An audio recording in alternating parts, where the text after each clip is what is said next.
Fala, meus amigos, estamos começando aqui mais um vídeo do canal, enquanto eu continuo aturando os crimes dessa gentalha patética, medíocre, fedorenta e covarde aqui, sabotando a minha vida, atrasando a minha vida aqui, poluindo a minha vida com o lixo que eles são, cometendo crime todo dia aqui, nada acontece, eu vou fazendo aqui o que não meteram uma patinha de merda para destruir, que são os vídeos aqui do YouTube, tá?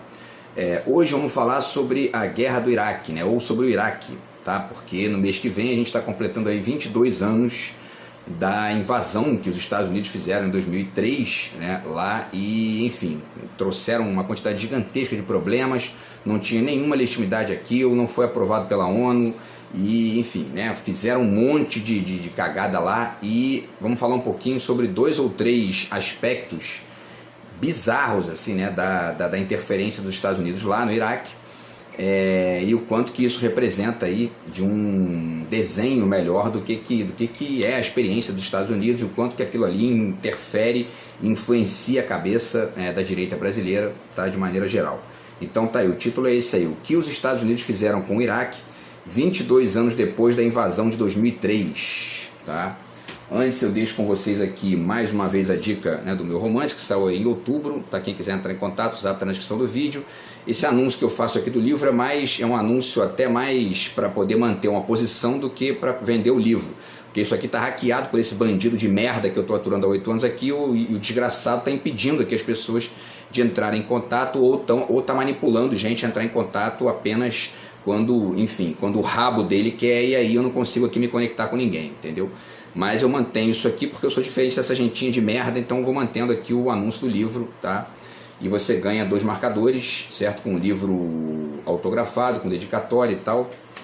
E anuncio também aqui o livro de poemas que eu publiquei em 2023, tá? Quem quiser entrar em contato aí. E aí você levando o livro de poemas, o romance, os 2 juntos, você ganha os marcadores do mesmo jeito, beleza? Então vamos lá, pessoal. Antes ainda, né, de começar a falar aqui das informações sobre essa questão do Iraque, eu vou deixar alguns livros também aqui de dica, porque eu faço sempre isso aqui no canal, né?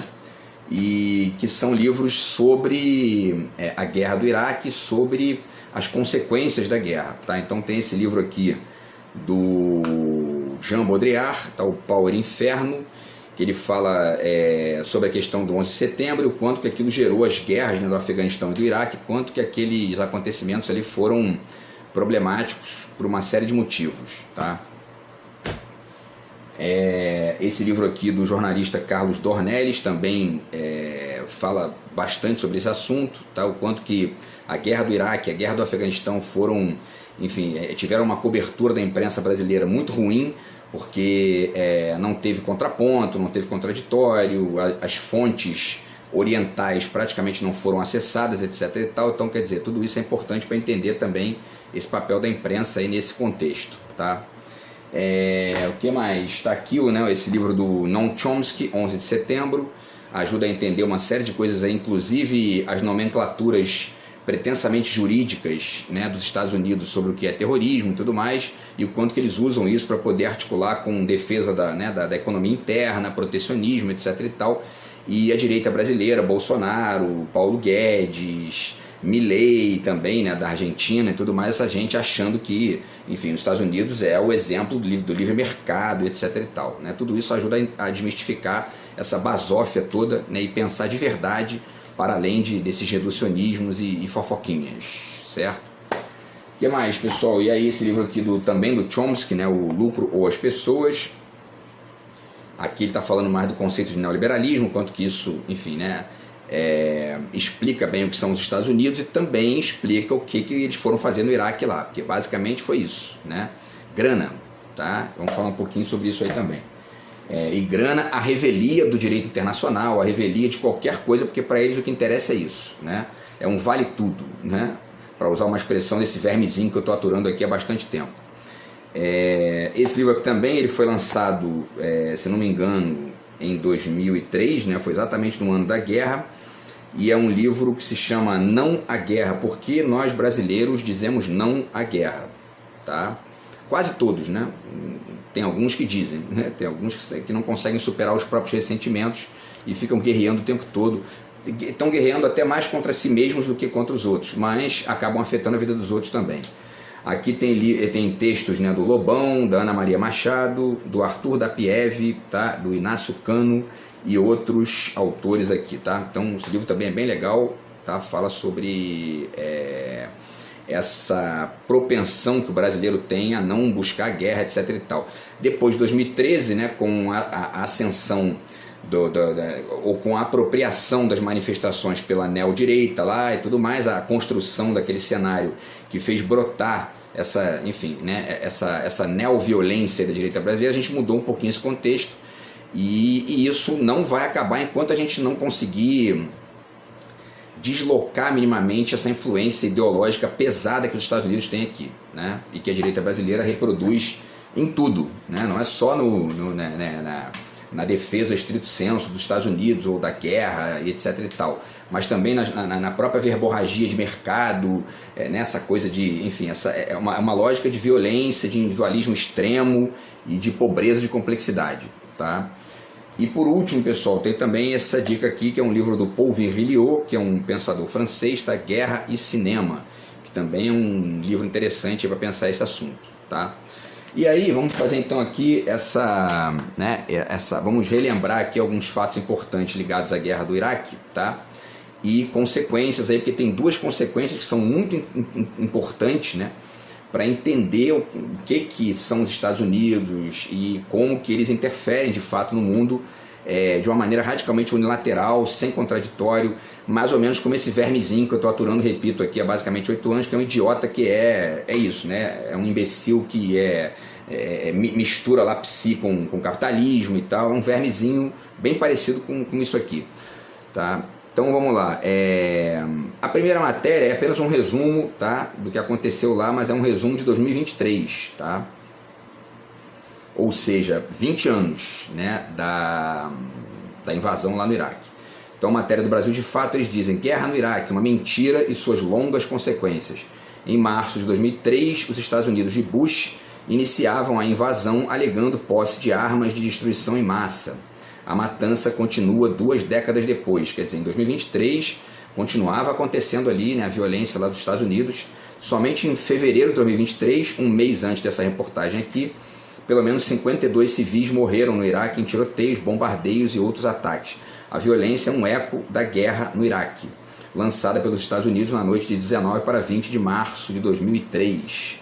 O país árabe pouco pôde opor à campanha de choque e pavor realizada pela coalizão dos dispostos, que é como chamavam lá, como se proclamavam os Estados Unidos, o Reino Unido, a Austrália e a Polônia, né, sob liderança dos Estados Unidos. No espaço de 3 semanas, Saddam Hussein e sua brutal ditadura tinham sumido do mapa. Outras 3 semanas mais tarde, e do convés do porta-aviões Abraham Lincoln, um triunfante presidente George W. Bush anunciava missão cumprida. Tá? Na verdade, trocaram uma ditadura por outra, né? Basicamente isso. Assim se concluíam as operações militares de maior porte, mas ao mesmo tempo iniciava-se uma longa e fatal fase de ocupação que ao todo custou entre 200 mil a 500 mil vidas, dependendo da estimativa.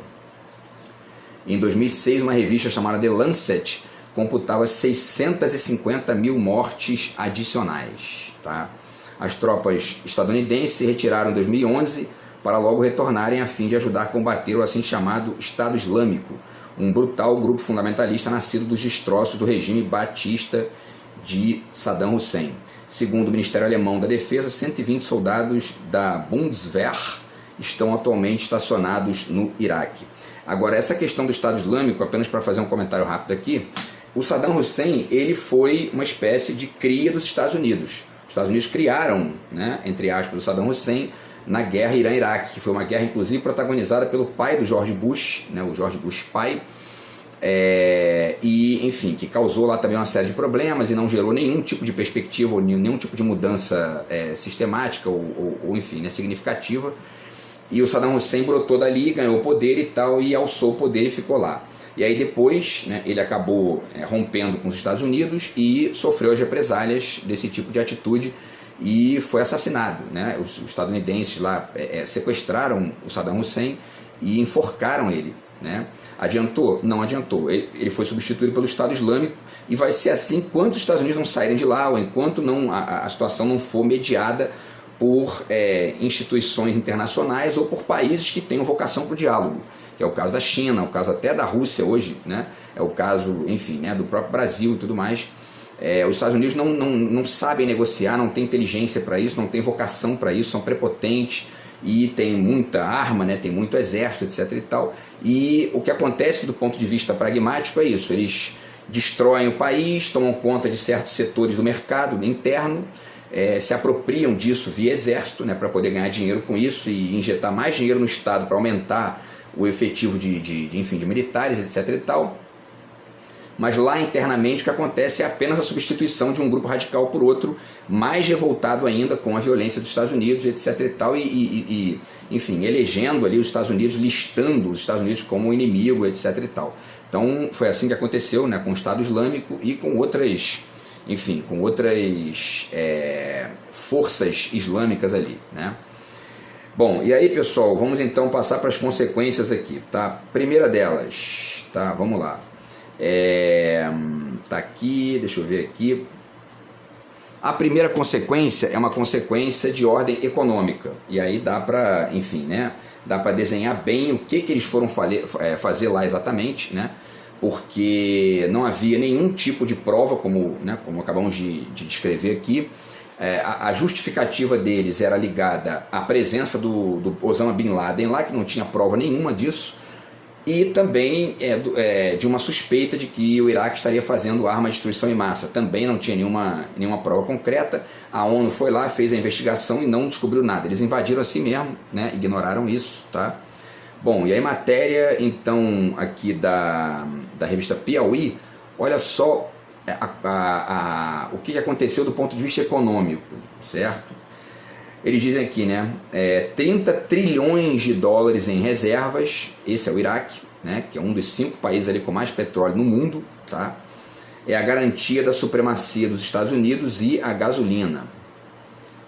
E aí eles dizem aqui, né, a guerra do Iraque não tem como ser ganha, é um atoleiro, um fiasco.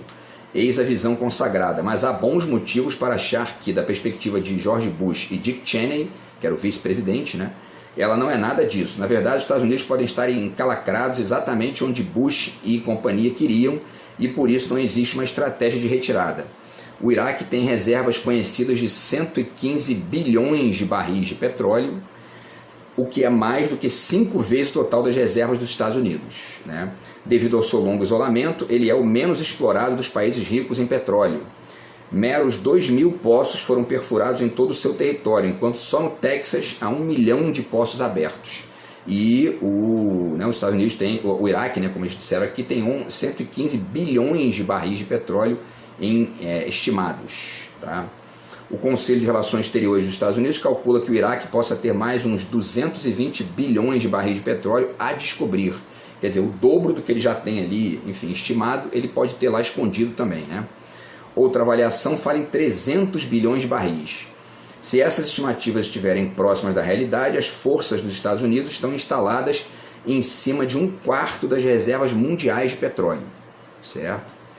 O valor do petróleo iraquiano, em grande parte óleo cru leve com baixos custos de produção, seria da ordem de 30 trilhões de dólares, mais do que o PIB inteiro dos Estados Unidos, em valores de hoje, né? Para fins comparativos, o custo total projetado da invasão dos Estados Unidos está em torno de 1 trilhão, quer dizer, eles gastam 1 trilhão para invadir e depois tem 30 trilhões de dólares ali disponíveis para eles, para poder, enfim, né, manejar isso do ponto de vista mercadológico, tá? E aí eles perguntam aqui, quem vai ficar com o petróleo do Iraque? Essa é uma questão muito importante, né, para entender a cabeça dos Estados Unidos, como que eles funcionam, inclusive radicalmente diferente da China, né, que tem aí, protagonizado uma série de intervenções diferentes, a partir de um outro modelo e tudo mais, e o BRICS está crescendo também para substituir isso aqui, né, aos pouquinhos, tá? Porque parte significativa do que está acontecendo hoje no mundo, essa tentativa de modificar aí o parâmetro de relação internacional, etc. e tal, está sendo mediado por pela tentativa de mudar, né, essa lógica de excessos aqui da hegemonia dos Estados Unidos, tá? Então, eles respondem, né? Quem vai ficar com o petróleo do Iraque? Uma das metas fixadas pelo governo Bush, na época, né, para o governo do Iraque, foi a aprovação de uma lei regulando a distribuição das receitas do petróleo. O projeto de lei que os Estados Unidos prepararam para o Congresso iraquiano cede praticamente todo o petróleo do país a empresas ocidentais.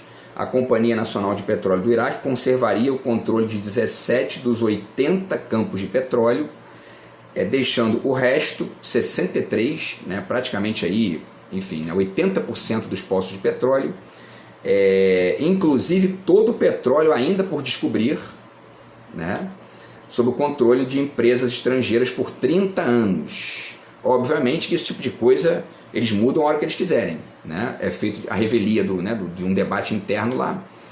As empresas estrangeiras não serão obrigadas a investir os seus lucros na economia iraquiana. Ainda tem isso. Escreveu a analista Antônia Rurrais em março do ano lá aqui, da reportagem no New York Times, depois que o projeto de lei vazou e veio a público. Então, quer dizer, eles entram lá, invadem, matam um monte de gente, roubam os poços de petróleo, eles criam uma lei para o governo local lá, e aí essa lei desloca os poços para empresas ocidentais sem um debate interno, né? Até porque se tivesse debate interno isso não aconteceria. E mais, né? Eles não são nem obrigados a investir o dinheiro lá, eles pegam o dinheiro e levam embora, né? Quer dizer, é uma lógica de ganha-perde radical, não existe, né, uma consideração pela localidade do outro, não tem nada disso, enfim, é crime puro, né, crime puro. Enfim, e aí ela continua, né, elas poderiam até aproveitar a atual instabilidade da economia iraquiana para assinar os contratos agora, no momento em que o governo do Iraque está no seu ponto mais fraco, e depois esperar até 2 anos antes de entrar no país. Quando as negociações em torno da lei do petróleo chegaram a um impasse, o governo autônomo da província iraquiana do Kurdistão simplesmente assinou um acordo à parte com a Hunt Oil Company, sediada em Dallas e comandada por um aliado político do presidente Bush. É isso, né? Vai ganhar com certeza uma propina com isso, né? E, enfim, e essa direitalha que a gente tem aqui no Brasil fica defendendo que né, eles são contra a corrupção e a favor do modelo estadunidense, né? Quer dizer, é uma piada, né? Bom, e aí, para finalizar aqui, eles explicam basicamente a questão aqui, né? Eu vou ler o último parágrafo aqui para a gente passar para a segunda consequência, tá? Eles explicam a questão da manutenção, como é que eles estão mantendo isso lá, né? Então, como que os Estados Unidos vão manter a hegemonia sobre o petróleo iraquiano? Estabelecendo bases militares permanentes no país. É o que eu já fiz vídeo aqui falando também, eles não discutem, chegam lá com aviões e tal, instalam bases que são, inclusive, acabam ficando do tamanho de um bairro, né? E sem nenhum tipo de negociação local, etc e tal. Todas essas, são 5 superbases autossuficientes que estão em estágios diversos de construção e hoje já estão prontas, né? Todas ficam bem distantes das áreas urbanas, onde a maioria das baixas, das mortes, né, tem ocorrido. Essas bases têm sido pouco mencionadas na imprensa estadunidense, composta de um número cada vez menor de correspondentes no Iraque, os quais não têm como se deslocar livremente devido às altas taxas de risco, né? Qualquer repórter precisa de muita coragem para deixar a zona verde sem escolta militar. Em fevereiro do ano passado, o repórter Thomas Hicks, do The Washington Post, descreveu uma dessas instalações, a base aérea de Balad, a 65 km ao norte de Bagdá. A Balad é uma fatia bem fortificada de subúrbio dos Estados Unidos, erguida no meio do deserto, que conta com lanchonete fast food, campo de golfe, campo de futebol americano, cinema e vários bairros distintos. Entre eles a Cabrilândia, nome inspirado na subsidiária da empresa Halliburton, responsável pela maior parte das obras de construção da base. É uma empresa de petróleo, né? Embora poucos dos 20 mil soldados postados na base jamais tenham tido contato com o iraquiano, a sua pista de pouso é uma das mais movimentadas do mundo. Só ficamos atrás do aeroporto de Heathrow, em Londres, disse a Hicks, um comandante da Força Aérea. Tá? Então é isso, pessoal. Aqui, né, tem muitas informações aqui, mas o ponto-chave é esse, quer dizer, os Estados Unidos foram para o Iraque para quê? Né? Não foi para salvar a população do islamismo radical, foi por conta de grana. e por conta de grana baseada em autoritarismo, baseada numa lógica unilateral, que não tem nenhum tipo de conexão, né, com a cultura local lá do outro lugar, e enfim, né, e baseada no crime, né, bom, para referir isso, basta deixar registrado que a ONU reprovou, a ONU disse que não podia ter a guerra, porque não havia nenhum tipo de indício de fabricação de armas de destruição em massa lá. E tanto é verdade que o que está acontecendo é isso, né? Eles estão lá, enfim, já fatiando o petróleo local, porque esse era o interesse. Na época, eu lembro que na época a gente dizia isso, né? Eles vão invadir porque eles querem o petróleo do Iraque, é isso, e não deu outro, era exatamente isso, né? Bom, e aí vamos para uma segunda consequência, porque vocês devem lembrar que aconteceu também lá um absurdo inacreditável, que foram as fotos de tortura na prisão de Abu Ghraib, né, que, enfim, vazaram e que deram ali, enfim, foi um escândalo aquilo, né, os soldados dos Estados Unidos amarrando, né, os iraquianos em fios elétricos, colocando em caixa de madeira. Se eles caíssem da caixa, eles morriam eletrocutados, né? Alguns foram assassinados, inclusive, e uma mulher lá carregando um iraquiano com uma coleira, assim, tal, quer dizer. E isso gerou, enfim, né, enfim, foi um escândalo realmente internacional e gerou uma série de processos, e esses processos chegaram no final só agora, tá? Então, notícia aqui de novembro de 2024 agora, quer dizer, tem basicamente aí 3, 4 meses, né? Empresa terceirizada pelo exército dos Estados Unidos é condenada por tortura de iraquianos na prisão de Abu Ghraib. A administradora deverá indenizar em 42 milhões de dólares 3 homens torturados no complexo penitenciário de Abu Ghraib, a oeste de Bagdá, durante a ocupação estadunidense no país.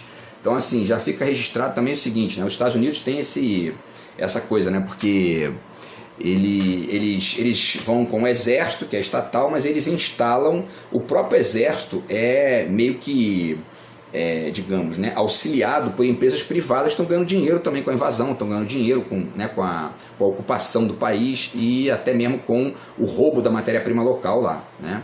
E foi o caso aqui também com essa empresa aqui terceirizada, né?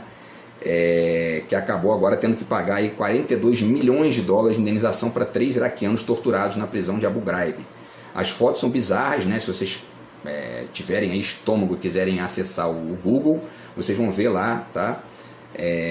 As torturas registradas por eles lá nas prisões, na prisão de Abu Ghraib.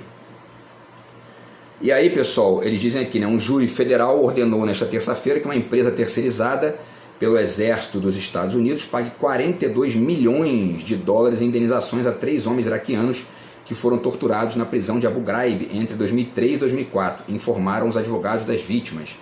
O complexo penitenciário a oeste de Bagdá esteve no centro de um dos capítulos mais sombrios da história dos Estados Unidos, quando vieram a público violações de direitos humanos cometidas durante a ocupação dos Estados Unidos no Iraque, no governo republicano George Bush. Eles dizem que isso foi um dos capítulos mais sombrios, né? Mas certamente tem coisa muito pior, né? Eles assassinaram lá o Allende, né? Enfim, né? Tem uma quantidade gigantesca de casos. Basta ler o livro do Chomsky, vocês vão ver ali dezenas de casos iguais ou piores que esses aqui. Para além do fato de que isso aqui foi o que foi registrado, né? Isso aqui foi o que eles filmaram, fotografaram, etc. e tal. Imagina o que eles não fizeram, o que eles não transformaram em registro, né? E estão fazendo lá até hoje. Enfim, então eles continuam aqui, né? A justiça considerou que a empresa privada CACI Premier Technology, com sede né, em Arlington, na Virgínia, compartilha responsabilidade com o exército dos Estados Unidos na tortura infligida aos homens na prisão, de acordo com o Centro para Direitos Constitucionais. Esta é a primeira vez que uma companhia civil terceirizada é condenada por um crime do tipo nos Estados Unidos, porque também, né, uma quantidade gigantesca de provas, não tinha nem muito como negar isso, né? O que eles podiam fazer, eles fizeram, que foi postergar o pagamento, né? Já dura isso aí basicamente, né, 18, 19 anos, e eles continuam aqui. A maioria dos abusos, cujas imagens de presos em situações degradantes rodaram o mundo, ocorreu no final de 2003, né, quando funcionários da CACI atuavam como interrogadores em Abu Ghraib, sob contrato com o governo dos Estados Unidos. Funcionários civis da empresa foram acusados de incentivar soldados dos Estados Unidos a maltratar os prisioneiros antes do interrogatório, o que teria normalizado abusos em toda a prisão. No passado, 11 guardas de baixa patente foram acusados e condenados criminalmente, incluindo a ex-especialista da reserva do Exército, Lindy England, que apareceu sorrindo em fotografias enquanto posava com prisioneiros nus. Em uma delas, ela aparece segurando um detento por uma espécie de coleira amarrada ao pescoço, com ele deitado ao chão. Tá aqui a foto, é bizarra, né? Mostro até para vocês aqui a foto, e deixei registrado lá também, lá no YouTube, tá? Aliás, no Facebook, no Instagram e tal. E é basicamente isso. Aqui, para além, né, da certeza da impunidade ali, certamente está se vingando de alguém, está se vingando da vida, mais ou menos como essa gentinha nojenta que eu estou aturando aqui há 8 anos, vomitando ódio na minha vida todo dia e me impedindo até de viver aqui para poder sustentar a farsa nojenta deles. Bom, o nome dela é Lindy England, tá? E foi condenada, né, e tal. E aí eles continuam aqui dizendo e tal, e, né, enfim, os abusos são pesados, né? E, bom, tá aqui, né, o nome dos iraquianos que ganharam essa indenização são, né, Suhail Al-Shimari, que era diretor de uma escola secundária, tá? Azad Zuba, vendedor de frutas, e Salah Al-Ejaili, jornalista, receberam 14 milhões de dólares em indenizações cada um, né? Isso aí dá hoje em dia mais ou menos aí parece que próximo de 80 milhões de reais, tá? Cada um deles. Os 3 homens processaram a CAC em 2008, alegando terem sido forçados a ficar nus em posições desconfortáveis e ameaçados com cães sem focinheira. Seus abusos não foram registrados em fotografias, de acordo com os seus advogados.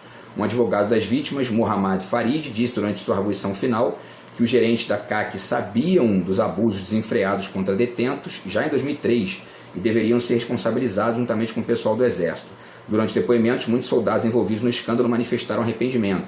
E tem várias matérias, né, aqui descrevendo soldados que se arrependeram, que, enfim, né, que presenciaram torturas ali e não podiam fazer nada, porque era uma coisa baseada nessa lógica da banalidade do mal, lá ponderada pela Hannah Arendt, né? Uma galerinha que está ali meio que de ingênuo ou de, né, enfim, de bucha, e acabam sendo obrigados a cometer violências que muitas vezes, ou minimamente de presenciar, né? Porque tem um aqui que parece que ele apenas tirou as fotos, não agrediu ninguém e tal, mas foi condenado do mesmo jeito porque estava ali de bucha, né? Esse é o ponto. E aí, o que mais aqui para finalizar, pessoal? Existe uma lei, né, nos Estados Unidos, que é a Lei de Responsabilidade Civil de Estrangeiros, que permite que cidadãos não estadunidenses processem nos tribunais dos Estados Unidos violações de direitos humanos cometidas fora dos Estados Unidos, tá? Bom, vamos ver só para finalizar aqui, que é mais, né? Teve um dos presos que foi assassinado, né? O nome dele é Manadel Al-Jamadi, tá? Foi envolto, né, num plástico e assassinado lá pelos soldados dos Estados Unidos, tá? E que mais aqui? Deixa eu ver. E aí eles finalizam aqui, né, com um depoimento de um das vítimas, né, que ganhou essa indenização, que é o Al-Ejaili, que é o jornalista torturado. Ele diz: hoje é um grande dia para mim e para a justiça. Essa vitória é uma luz brilhante para todos aqueles que foram oprimidos e um forte aviso para qualquer empresa ou contratante que pratique várias formas de tortura e abuso, tá? Então é isso, tá, pessoal? Essas são as duas consequências aí, quer dizer, isso fora o restante, né? Porque a gente sabe aí, né, que aconteceu muito mais coisa, né? E inclusive as coisas que a gente não tem conhecimento, porque, repito, né, essas imagens foram gravadas, essas pessoas filmaram, né, tiraram fotos ali tal das torturas que estavam fazendo. Agora, tem certamente muita gente lá que fez isso sem fotografar, sem registrar, e, enfim, né, mas isso abre uma janela para entender enfim, né, o absurdo, o exagero que é a política externa dos Estados Unidos desde o início, lá, desde o final da Segunda Guerra Mundial, quando eles começaram a, enfim, né, a armar as ditaduras militares aqui da América Latina, interferir em países lá no sudeste da Ásia, etc. e tal, e também no Oriente Médio. Então, quer dizer, na África também, a política externa dos Estados Unidos é um fracasso sistemático, e o mundo está mudando agora para tentar substituir isso, né? E a gente tem que pensar isso aqui, né? Enfim, usar essas experiências para pensar não apenas a experiência dos Estados Unidos no nível mundial, mas também como funciona a cabecinha de uma parcela significativa da direita brasileira, que consegue ser pior que isso, né? Porque eles são violentos. Essa parcela da direita brasileira é uma mistura de violência com ressentimento, porque adoram isso aqui, mas são completamente ignorados, não tem nenhum reconhecimento dos Estados Unidos e a coisa fica muito pior, tá? Então é isso, pessoal, tá? A gente se fala no próximo vídeo do canal. Enquanto esse lixo de merda dessa gente nojenta não destruir aqui, eu vou fazendo os vídeos, tá? Grande abraço aí, tamo junto, fui.